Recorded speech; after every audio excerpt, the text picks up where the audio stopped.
The last time I spoke about the introduction to the work, about the methodology adopted by Professor Muhiyuddin Al-Attas, in which we said that with regards to the Islamization of the Malay archipelago, there are certain things in its study that has been promoted, pursued by the European historians of the Malay archipelago of various disciplines, in which their contributions must be duly acknowledged. But then there are certain elements, certain aspects of the history that needs to be revisited, and a great portion of the history remains to be written. Of this, it will be exemplified in the 3 remaining chapters. So tonight, inshallah, we will be deliberating on the first chapter of this essay, in which Professor Muhiyuddin Al-Attas discusses the history of Sumatra. He begins by talking about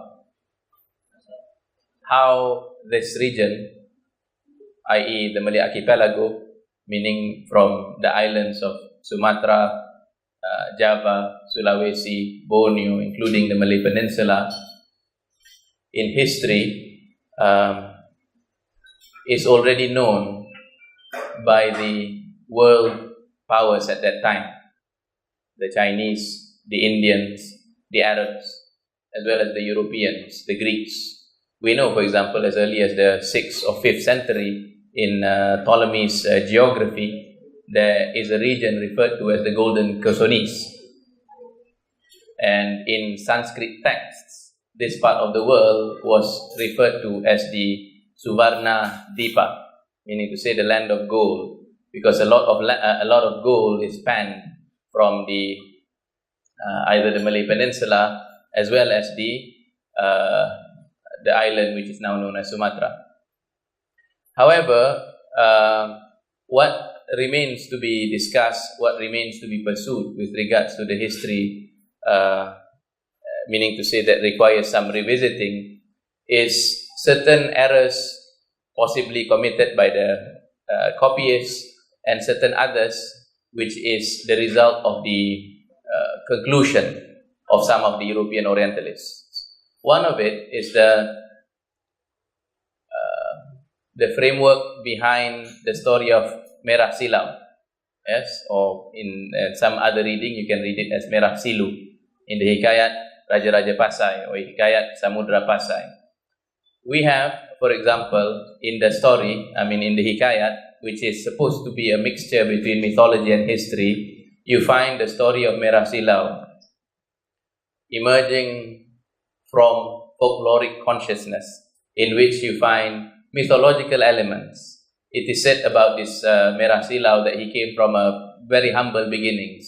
He used to set fish traps, and frustrated that every time he set his fish trap, all he gotten were worms.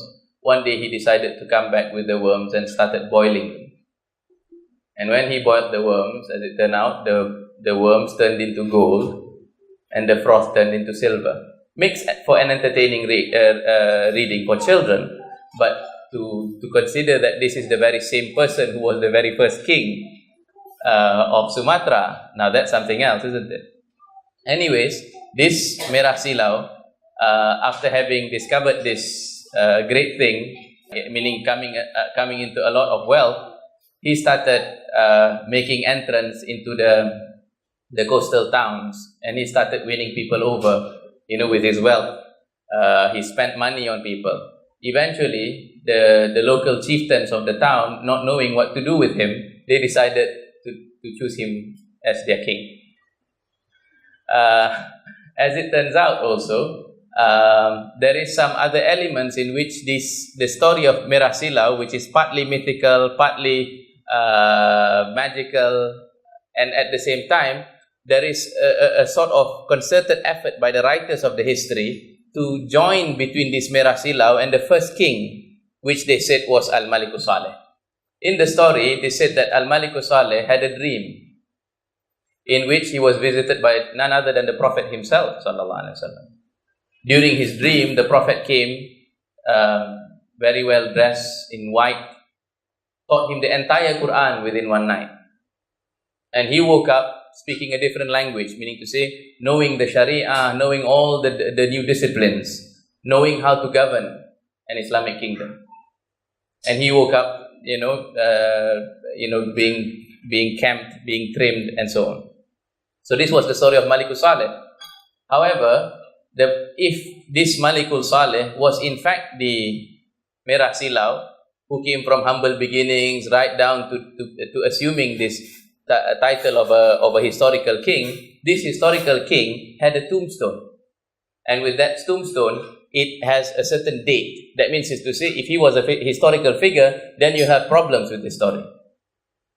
Nevertheless, the historians, relying on reports of others, settled that this king, in order to fit their time frame, because remember, there is, as part of the story of the Malay archipelago and its Islamization, the historians have a crucible that they have agreed upon, and they wanted to keep to the time frames.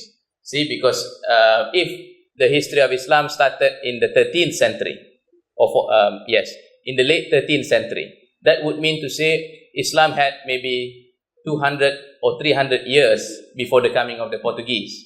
By the time of the Portuguese coming, some of the Orientalists wanted to say that the intensification of the Islamization period came as a result of competition with the Christians. So with this 200 year, only within the window of 200 years, they wanted to say that it picked up pace during the 15, 16, and 17 as a result of competition.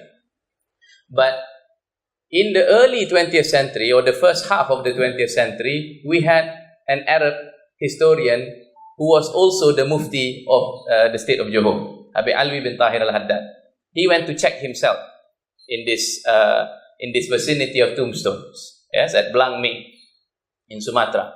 What he discovered was that close and not far from the tomb of Malikul Saleh was another tomb of Al-Malikul Zahir, who was his son. And then he also discovered, not far from there, the tomb of Al-Malik Al-Kamil.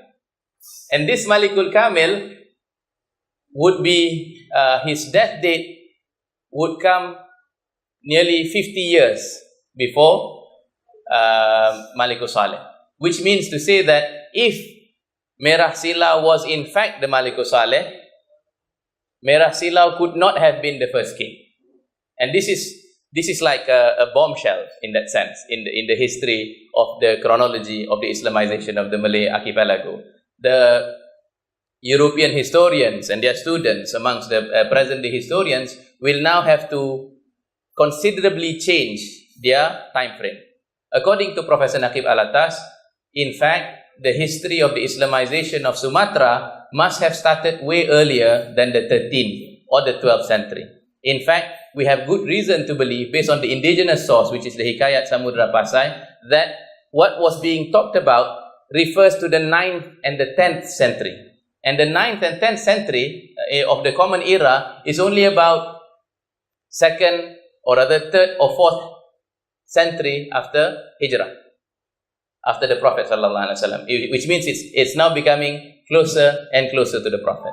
But then, if you were to inspect the report there, in the Hikayat Samudra Pasai, it is said that there is a hadith. Of course, it will not fulfill the criteria of the Muhaddithin, because there is no, it doesn't supply the isnad, which is part and parcel of the contents of what a hadith should be. But nevertheless, reports like this of a historical nature may reveal something which is historical.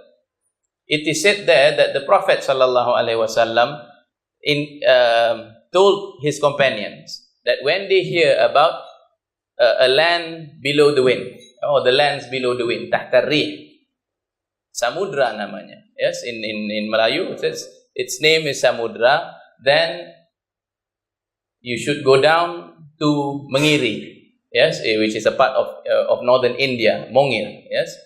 Go down to Mengiri, fetch a fakir over there on your boat, and dispatch an Islamization mission, on an Islamizing mission.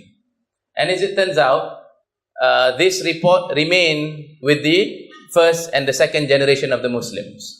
But it is said that during the time of Sayyidina Uthman ibn Affan, independently now of this report, you know that according to Al-Dimashqi and a number of authoritative historians of amongst the Arabs, it is said that in the time of Sayyidina Uthman ibn Affan and the Umayyad period, over 17 missions have been sent between Makkah, meaning present-day Arabia, to China. 17 missions. And 17 missions, meaning to say, from the sea, would mean that they cannot help but pass through the Malay archipelago. There is no other route. If they pass by the Malay archipelago, there is also, they didn't have Air Asia, meaning to say, it's not like overnight and then next day let's go, isn't it? They would have to rely on the winds. And the winds, they come during the monsoon season. So therefore, they wait for one season of the wind to blow them down southwards, and then they would stay and remain in Lamri or Perlak or Aru, these various spots around the island of Sumatra or the Straits of Malacca, remain there for a few months, and then repack again, and then go northwards to China. And we know that of Chinese as well as Arab reports, that in the year 850, around those times, you will have, in Al-Mas'udi's report, in his Muruj al-Dhahab, he said that in 850 or so, there is a settlement of the Arabs of nearly 120,000 people. 120,000 people in Canton of the Arabs. Meaning to say, after Islam, there is a settlement of 120,000 people. But during those periods, there was unrest. There was a rebellion that the Tang dynasty tried to quell amongst the Arabs, so they had to move southwards, and therefore they established their location back then in Kedah. So now we know, for example, that this part of the world holds a prominent place in the history of the world, because between the Arabs and China, between the Indians and China, between Europe and China lies the Malay archipelago. Nevertheless, to return to the Merah Silau story about the presence of a king before Al-Malikus Saleh. Another issue of importance here is this name. In that report, it is said by the Prophet that when you hear of this land, which is Samudra, its name, then therefore prepare the customary items to install a king, and fetch this sultan or fetch this fakir from Mangiri and go southwards. And then it is said that some time lapsed between the time of the Prophet before they first sent their mission. It was said that the one that sent this mission was the Sharif of the Khalifa. According to Professor Al-Attas, the Khalif of the Sharif of the Caliph could either mean during the time of Uthman ibn Affan, or it would be perhaps during the time of the Umayyads, or it would be the time of the Abbasids, but it cannot extend beyond that. So that means to say within 300 years after Hijrah, they would have already sent this mission to install a king from Mangiri. Now Mongir, of course, being in part of northern India, some of the historians already concluded therefore that the first king that was installed in this part of the world in Sumatra was Bengali or Indian. But when Professor Al-Attas was checking again just now the historian I mentioned, Al-Mas'udi, in the Muruj al-Dhahab, yes, he went, Al-Mas'udi was a geographer who collected reports about various parts of the world. And he went to Zultan, Multan, he went to Mangiri or Mangir in the Arabic text and inspected the place.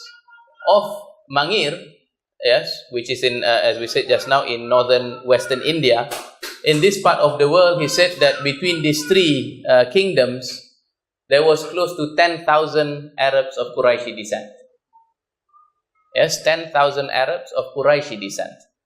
And we know, as part of the Aqaid An-Nasafi, which is 450 after Hijrah, later, meaning to say by then there was already towards the end of the Abbasid period, when they were already the Mamluks, and or rather when they were already the difficulty coming from the Seljuks and the various attacks. But even then, in the Aqaid, it is stated that the Imam of the Muslims must come from the Quraysh.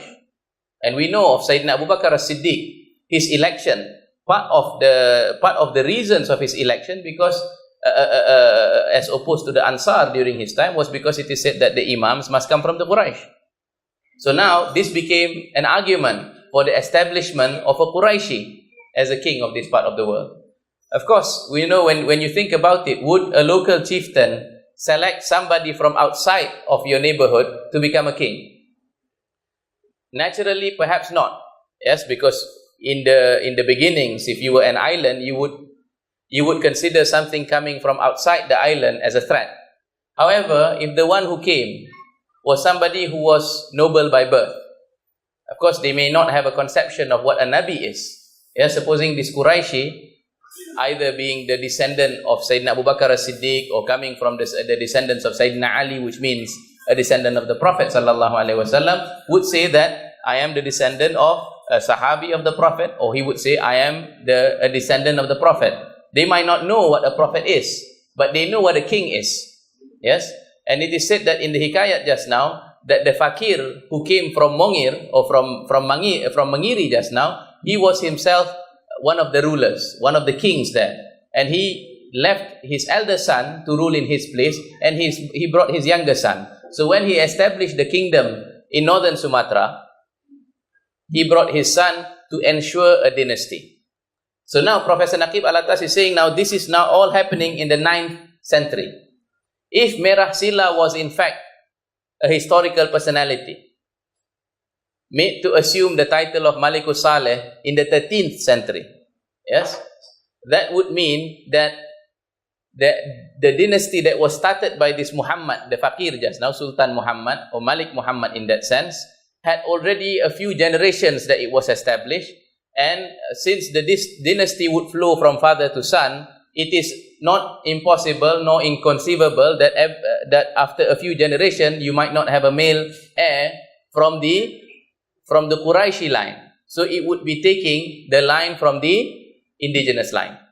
And that is when it is said that Merah Silau would become the Malikus Saleh.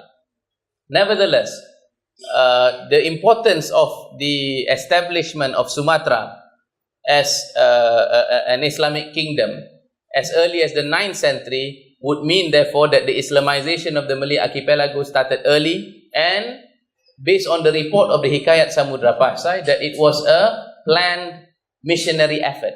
It challenges the initial theory of some of the historians of this part of the world, who said that Islam came here via trade guilds, and Islam came here via trade routes, so therefore it would have been the work of traders, and then they invented these elaborate stories of coming in the form of Sufi tariqas, yes, as part of trade guilds and the Shah Bandars and the port cities, and they created this elaborate story to fit within their mold. But with this story, if the facts check out, and there is good reason for the facts check out, since now Prof. Al-Attas has, has elaborated and expanded on the sources, because now he's looking at the various sources of Muslim geography amongst the Arabs. He's looking at the sources coming from the Chinese source. And amongst the Arab historians, by the time of the 12th and the 13th century, it would have already been a well-established discipline. Remember, by then, you would have the voluminous works of At-Tabari. You would have, as we said just now, the work we cited, Al-Mas'udi's Muruj al-Dhahab. These are all very close reports, scientific reports of the available products in the world. Furthermore, to return to the topic that I suppose attracted some of you here, the camphor and the lands below the wind. Perhaps if you were expecting an hour's lecture on camphor, I'm sorry, I will have to disappoint. But nevertheless, another circumstantial evidence that can be brought forth to signify the importance of this land were the products that were available.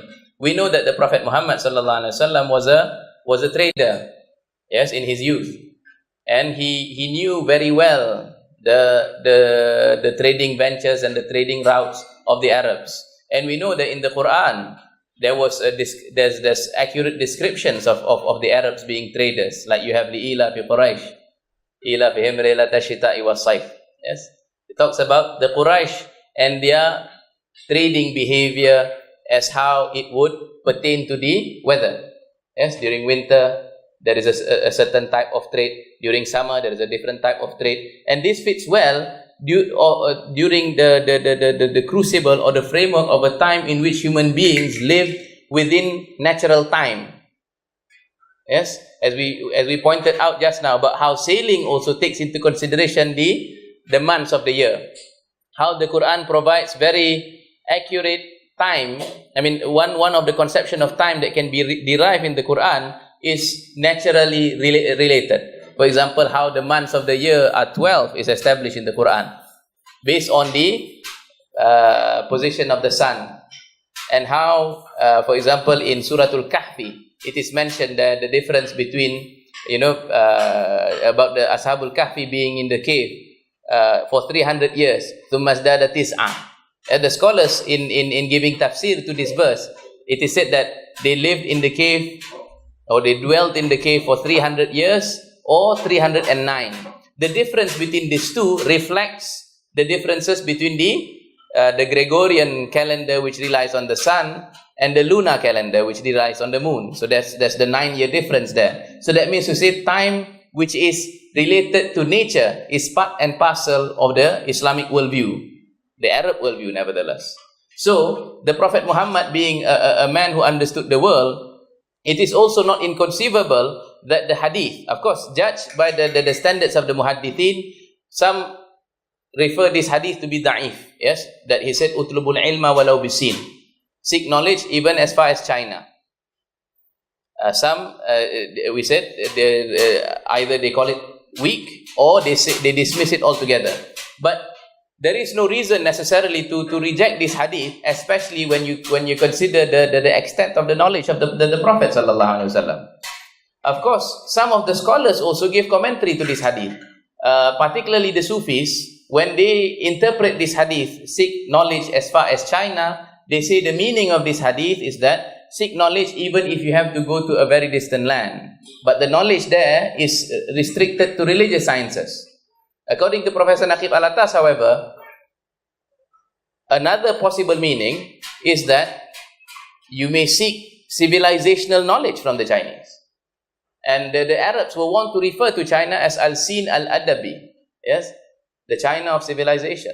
And you know, in the 15th, in the 16th and the 17th century, when the scholars were trying to explain Sufi metaphysics in Chinese, they would use the available concepts from Confucianism. So that means to say they were already of a certain level of civilizational achievement, such that when you want to introduce abstract Sufi metaphysics, Sufi ethics, you would be using the grammar and the linguistic, shall we say, linguistic customs of the Chinese within the Confucianist framework. Nevertheless, the idea of the Prophet having said that is not spurious altogether. You cannot just dismiss it like that, except perhaps if you want to use it as a matter of hukum. So if this statement about China can be accepted, therefore we know therefore that the Prophet had knowledge of the land of China. Now, as for the term kafur, this requires correct thinking. Yes. First, we know that although the kafur or camphor is found in many places in the world, but it is found in abundance in Fansur, yeah, in Barus, yeah, present-day Sumatra. Not only is it found in abundance in Fansur, its best quality is also discovered there. Yes, Kapu Barus. That's why they relate it to the place. Professor Tatiana was sharing with me that one student tried to say that this is proof that you have a Malay word in the Quran. Because Kapu Barus, and you have in the Quran, for example, in description of people, of the Abrar, yeah, the righteous people, in Al-Abrar, it says, وَمِزَاجُهَا كَافُورًا. The mixture is of camphor. However, this is in fact false thinking, and it's dangerous if you think like this. Because rather than, actually it is the inverse is the case. Rather it is the Quran, yes, that, or rather the Arabs, rather the order should come that it is the Arabs that name that tree or that name that item camphor, not the other way around. It's not a Malay word finding itself into Arabic. It is an Arabic word finding itself in our nomenclature. And why is that? Because this term kafura, yes, has as its root kafara, the same word that we use for kafir, yes. You use a Christian concept in English when you use the word infidel, but in Arabic the word kafara means to bury or to cover something. And as for that item found inside the tree, it is known as kafura because it is hidden inside the tree. One. Secondly, it is also known as kafura, meaning to say because it also helps cover bad odor. Kapur from barus, like that. Yes, or fansur in the Arabic text. So, since this product, just like Saiful Hind, for example, the sword of the Indians, is known by the Arabs, so therefore the place in which it is found in abundance, the place in which it is manufactured, the place in which it originates, would also be known to the traders. And the Prophet Muhammad ﷺ was already known as a trader. So therefore there is no reason to doubt that he knew very well about the existence of this part of the world.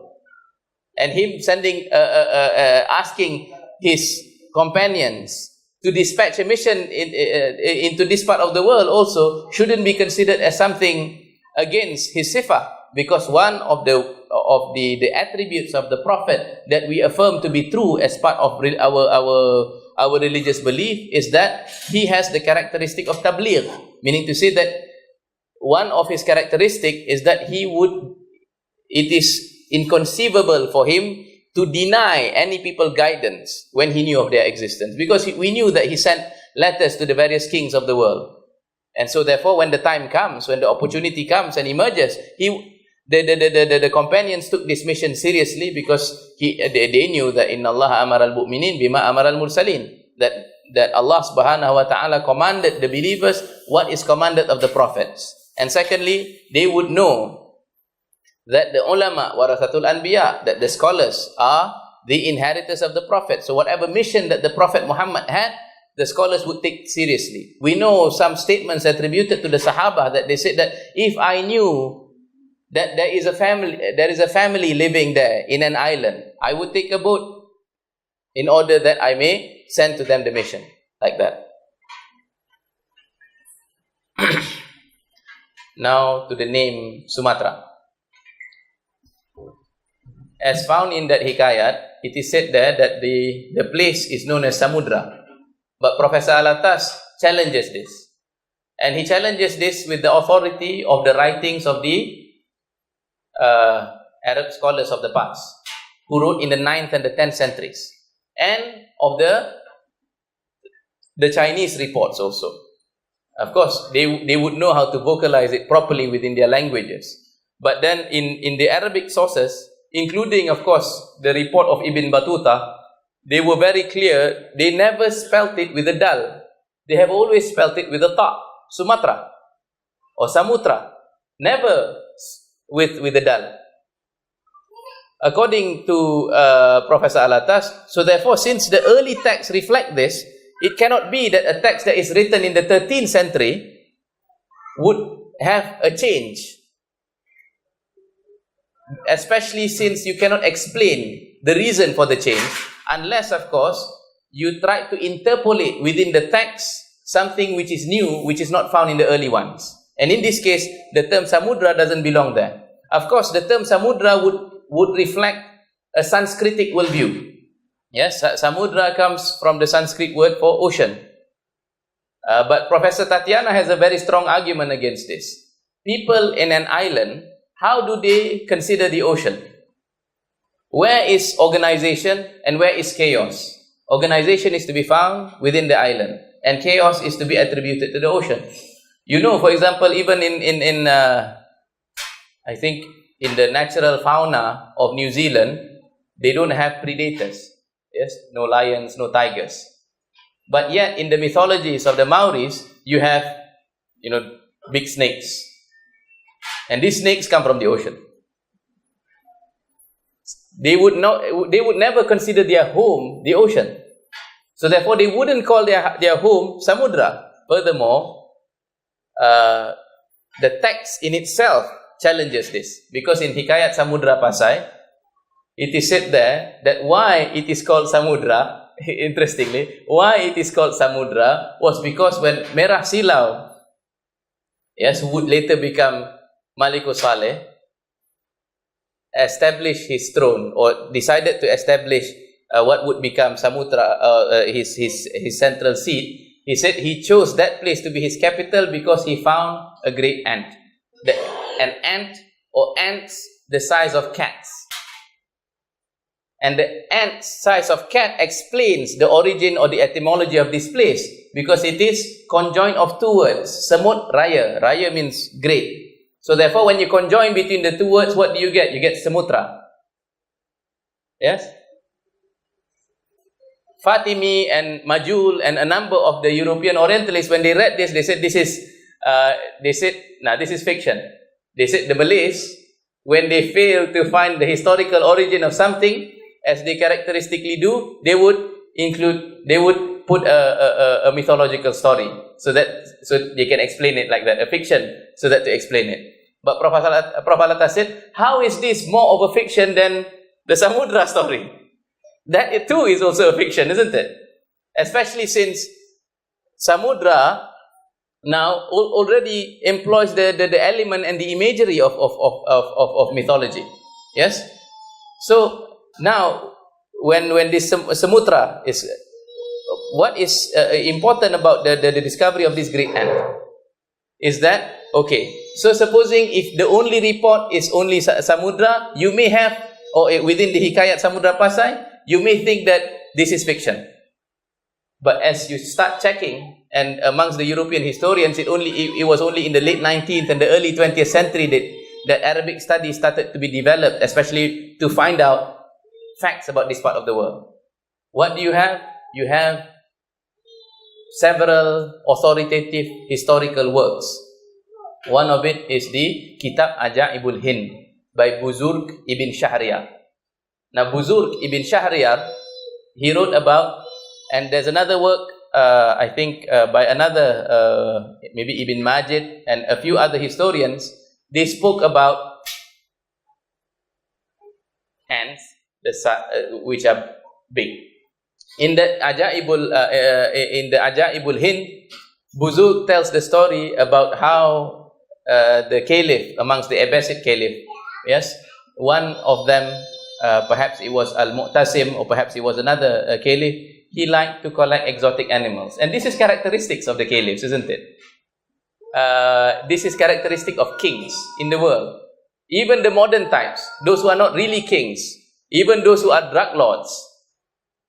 You know of this narcotics, the one who became very famous in South America. What was his name? Yes, Escobar. Didn't he bring some exotic animals to South America? I think that there's a crisis of hippopotamus because he brought hippos there. So it's characteristic of king to collect exotic animals to bring back to their places. And so in the story of Buzurg, it is said that they captured an ant the size of a cat, or very big ant, and brought it back. But by the time they reached the port, the ant died. So what they did, using the best preservative material during that time, I'm sure it's not with camphor, but perhaps olive oil or something like that, they preserved it. Enough for the king to affirm that this is fact and not fiction. Amazing. So therefore Samutra is really Samutra, it's not Samudra. But if you were to Google today, you were to type inside, you were to read in Wikipedia, they still maintain the Samudra story, not the Sumatra story. But the Sumatra story is now what you call Sumatra. Yes, the great ant story is fact and it's not fiction. And just recently, I think last week or the week before, they discovered in one of the islands in the in the archipelago, the biggest bees, I think. They covered it on BBC. And these bees are the size of, I think, your thumbs or slightly bigger, like that. So if now, maybe, hundreds of years later, you can find bees which are the biggest in the world, it's not inconceivable that back then they would be finding ants of that size. Yes. Of course, this also establishes Professor Al-Attas' argument about the Islamization of Sumatra being much earlier than the framework given by the Orientalists, which said that it was in the 13th century. Because in the 9th and the 10th century, this was the only times when they reported of the existence of the great ants. After the 10th century, nobody reported anything like that anymore. So that means to say this was about the time that they established the kingdom in Sumatra. Yes, history is not really my forte. Usually I do philosophy stuff, but Professor Al-Attas, he has so many perfections, isn't it? When he speaks about history, his methodical steps, yes, one by one, in order to prove his methodology, and in order to prove his theory, makes it such that it becomes established. It cannot be changed anymore.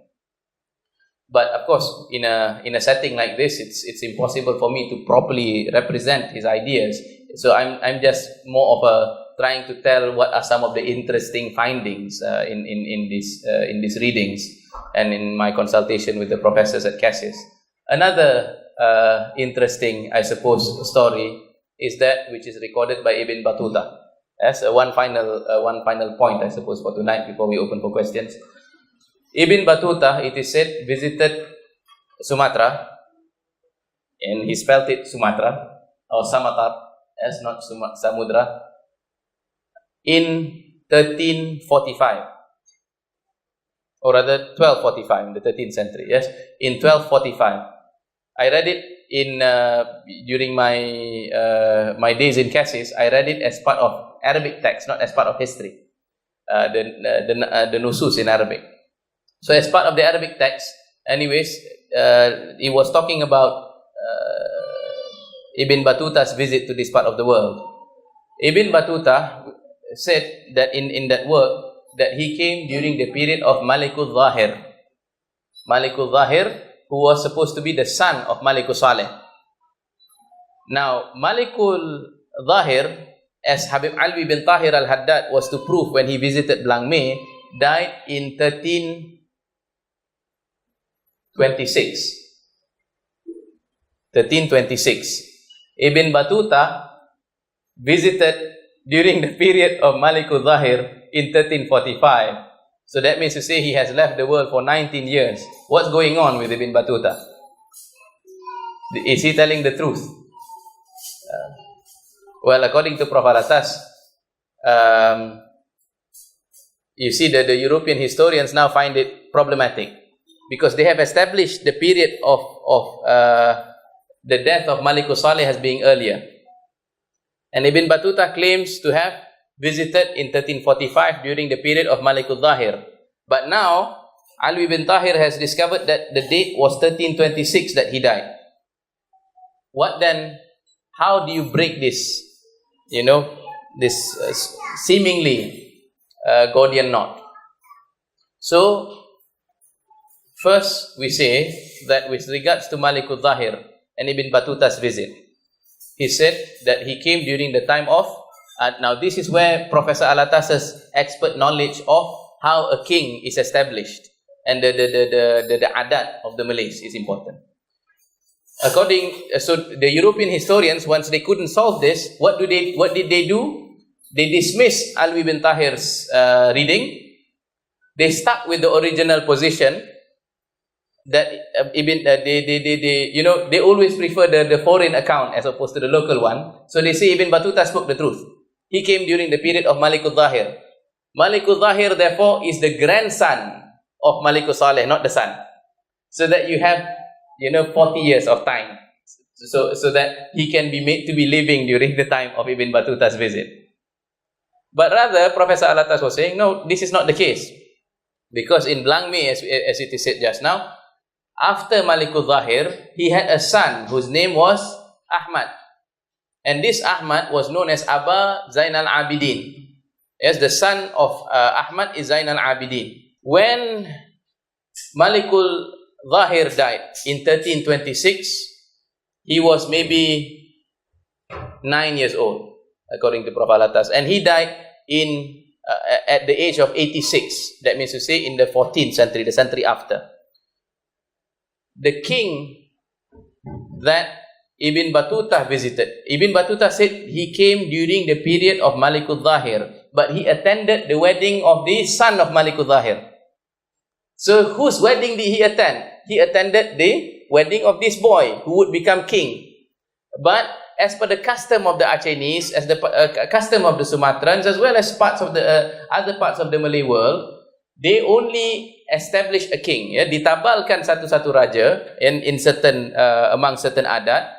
They establish a king when the king had a son. So before Ahmad had a son, that's why he was known Aba Zain al-Abidin. Before Zain al-Abidin was born, he was not the king. He lived under the aegis of his father's period. It was still the period of Malikul Zahir. But he was king in waiting. So once he had a son, he ascended the throne. That means to say, after Ibn Battuta returned, then they would establish him as the king. So that means to say, it perfectly fits. So yes, Malikul Zahir is allowed to die in 1326. He doesn't have to be the grandson of his father. He can remain the son of his father. Like that. That's how he explains chronology properly, by understanding local customs.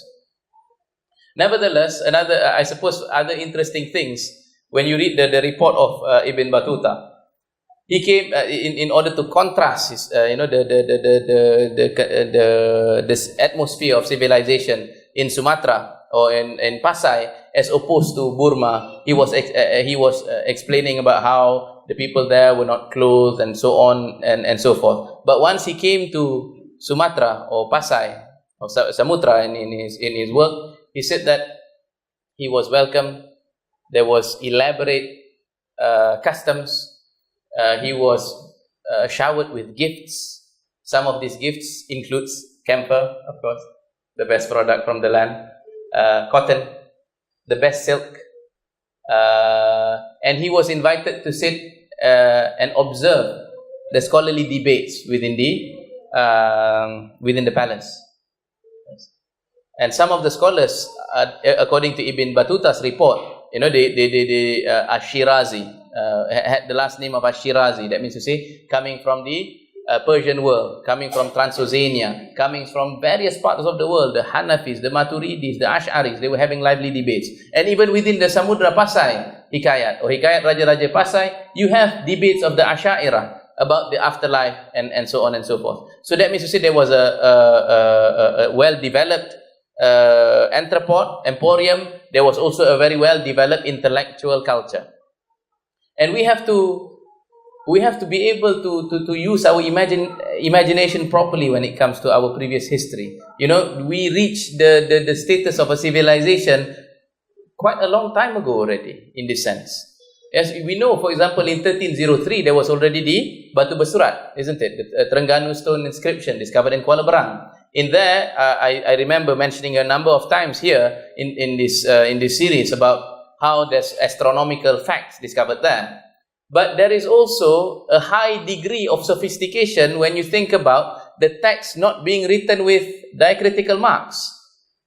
Yes, no fatha, no kasra. People can read it already. That means to say people were already of a certain stature. Yes, because it is being written on a mixture of granite. That meant to say that the general public was already of a certain civilized level, like that, in reading and writing. Nevertheless, I think one final point, I suppose, is the description, as you find in the Sejarah Melayu, about how, in Malacca, which is going to be in the next of the series, yes? Maybe next month we will be discussing about Aditya Warman, we will be discussing about the rise of Parameswara in Malacca, and so on, about how it is said that in its heyday, if a cat were to crawl, yes, from the shores of the ocean as it lands to the inward of the city, you will not find its footprints. because it'll be houses along the way, like that. Yes. So you have to challenge your imagination a bit. You have to suspend the regular imagination in a bit. Yes. You have to be able to perceive these people in their proper guises. You have to be able to perceive that they have reached civilizational status for a long time. They have established kingdoms, and with the establishment of kingdoms meant that they have a sophisticated way of living, and this is attested to by reports from all around the world. I think this would be sufficient for this round. I'd be happy if you have some questions or something you want to share. Thank you.